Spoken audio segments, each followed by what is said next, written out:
Hello, I'm Rebecca the Maths Lady. I'm an expert in maths education and I've just spent 5 years working with some of the best teachers in Britain to capture the essence of what it is that they know and understand that helps them to teach our really challenging maths curriculum really well.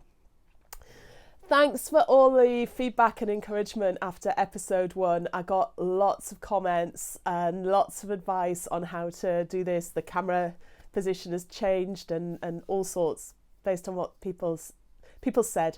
So I really value your comments, especially on YouTube where I'll always read them. Be as feisty as you like. I'm not offended by criticism. Criticism is always, it's a point of interest, something I can learn from, and constructive criticism is gives the vast majority of what I've learned.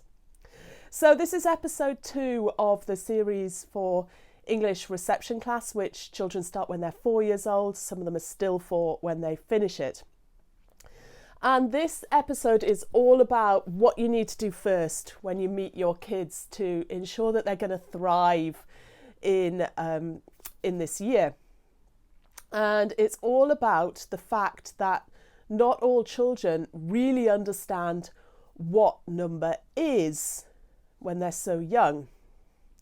Most of your children are going to thrive in this year and learn masses, but some aren't. And there's a very specific reason why that is. It is that they are confused about what number is.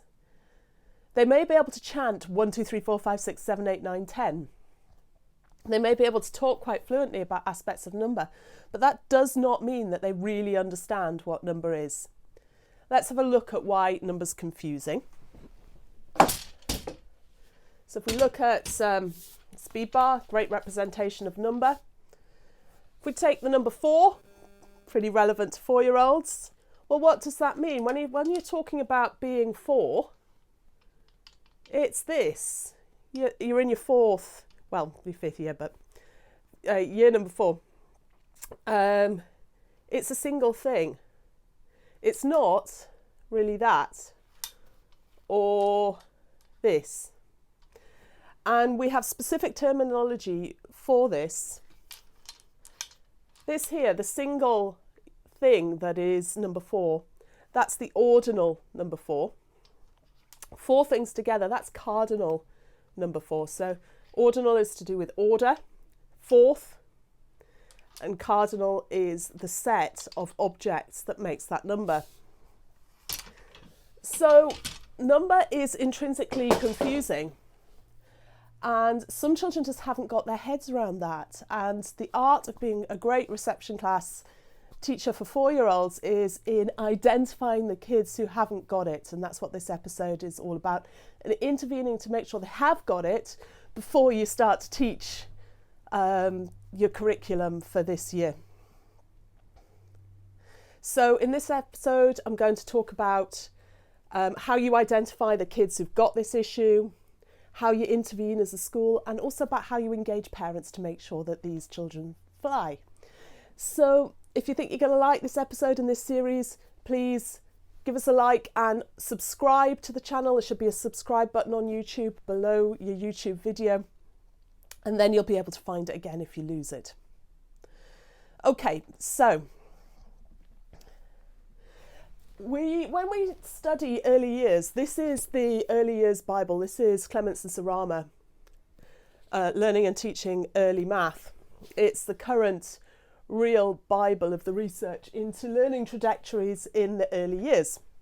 And it talks all about the detail of the learning journey that most children take with maths from about 6 months, when children start to decode, most children start to decode number. And they talk about experiments like dot card experiments, where you show children dot cards with 1 dot on, 2 dots on and 3 dots on. And if you beat a drum 3 times, they tend to look at the card with 3 dots on.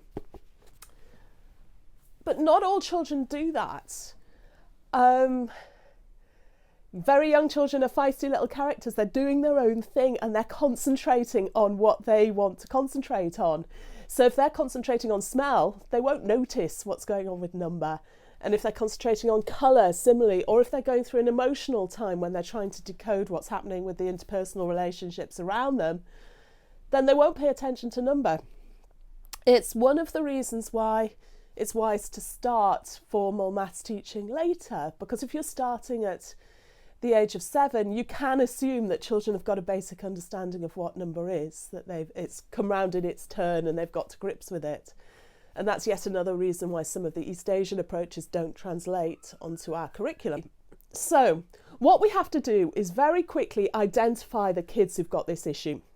And the most efficient way to do that is just to have a conversation with a child and send them to get 1, 2 or 3 objects from a large group of objects. Can you go and get me 1 apple from the basket? Can you go and get me 2 bean bags from over there? Please can you get me 3 pencils? And quite quickly you will see that some children can just do that. They've got a really good understanding of number. Tick them off your list. They are going to be fine. But if you've any suspicions at all about a child, keep going with that test and really drill into what they can and can't do. And if you find they've got a problem in this area, you're going to have to teach them the numbers 1 to 3 and then 4, make sure they're going with 4 and 5 really, really thoroughly. So they need a really clear definition of what these numbers are.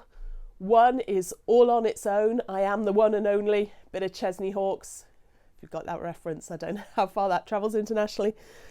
And then 2 is 1 in each hand. 3 is 1 in each hand and 1 extra. And you need to keep going with these kids until this starts to click into place. When I've been in schools, I find the schools that understand this best are the schools with many, many challenges, where a lot of children have not been stimulated in their early years. And they usually have really thorough programs for getting through this stage. And they have things like feely bags, where they've got like gym bags with the numbers on them, and in them they've been round the school and they've collected in the 1 bag 1 of each object that they see that they can fit in there, and in the 2 bag 2 of each object, and in the 3 bag 3 of each object, and then there's a 4 bag, and they get the children to sort those bags so that they really get a knowledge of a sense of closure. When they're sorting the 2 bag, they've got the pair.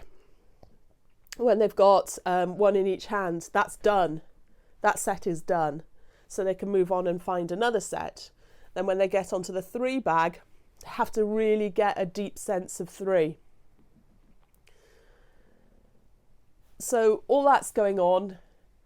And then I find in the schools in the more privileged area, it's quite rare to come across a child with these issues. But when they do come across a child, they often miss it because they're just not used to seeing this problem. That child is really going to struggle because you're going to rush ahead with your reception class curriculum, working on the numbers up to 20, and that child hasn't got a clue what's going on.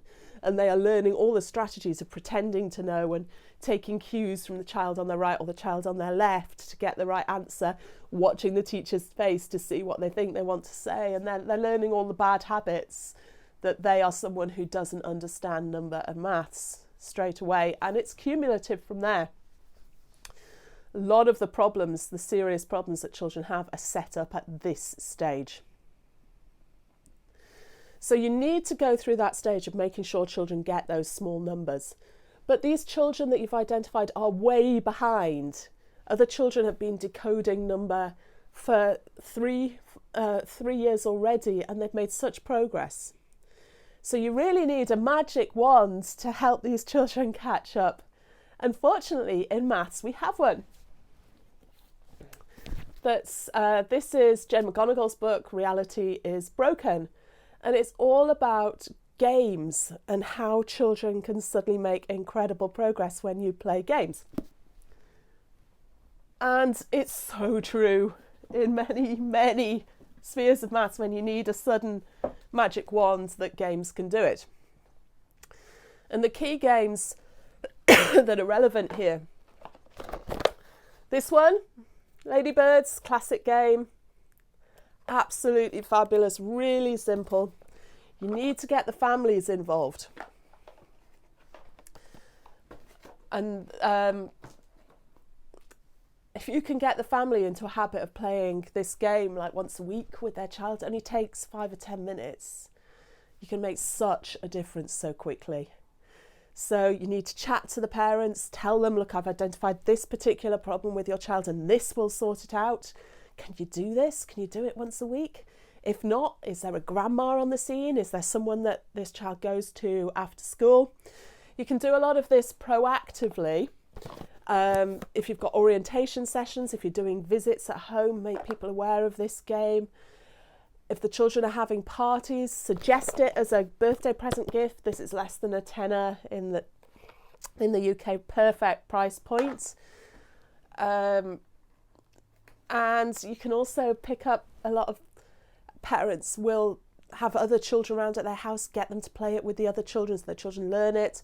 Maybe the child's got a big brother or sister at the school who would play it with them, get them going.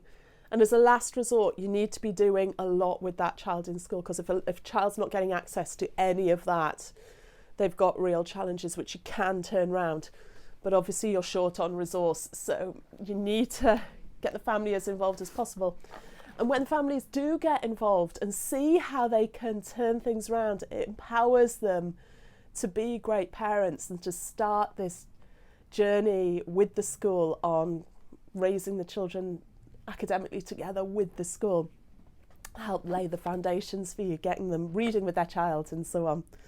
I'm not going to ask you to do anything else with the parents and the family in this year of teaching, but just get them in the habit of playing some games. And this game here is essentially the same game, but this game has digits in. This one doesn't.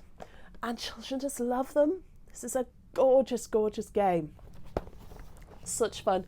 The older children in the family are going to want to play it with the younger child because it's just they're lovely, engaging games. So what this is going to help you do is to start to really identify your children with special needs, because your children who haven't got multiple special needs are going to be turned around quite quickly by these interventions and are going to fly with their maths. So that takes out of reception class the children you're looking at going, maybe they're just not good at maths. And the children who are really struggling are going to be your children who've maybe lacked oxygen at birth, are struggling to take information in, maybe got hearing problems. Always watch out for the hearing problems. If you can identify them early, there's much more chance.